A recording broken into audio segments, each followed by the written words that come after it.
Biba, idemo poslije kod mene. Ma ne, morala bi doma. Obećala sam Ivi da ću čuvat Doru. Ana ju čuva.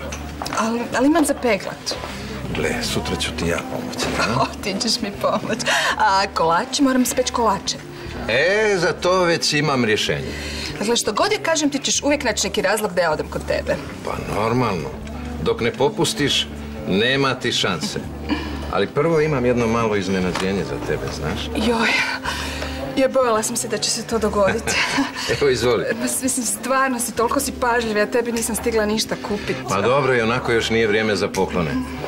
Samo sam ti htio pokazati koliko mi značiš. Pa znam ja to i bez skupih poklona. Ma sitnica, Biba.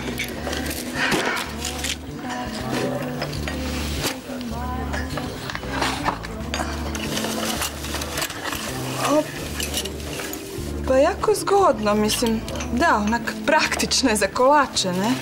To je od moje bake, znaš? Aha. Podsjećaju me na njezine medenjake. Da, onda ti hitno moram napraviti jedne medenjake. Bok. To ja zovem lijepim iznenađenjem. Danas me nećeš vidjeti kod štednjaka, a ove modelčiće za kolačiće ću isprobati neki drugi put.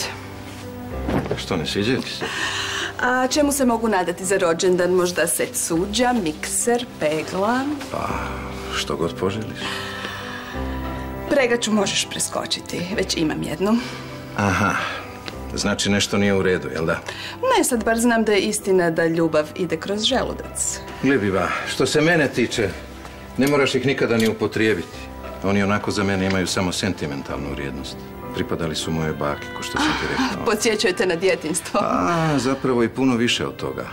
Baka Kata naučila me mnogim mudrostima, znaš. Da, ali nije te uspjela naučiti koje poklone birati ženama. Dala mi ih je pod jednim uvjetom, znaš. Da ih darujem onoj koja ih zaslužuje.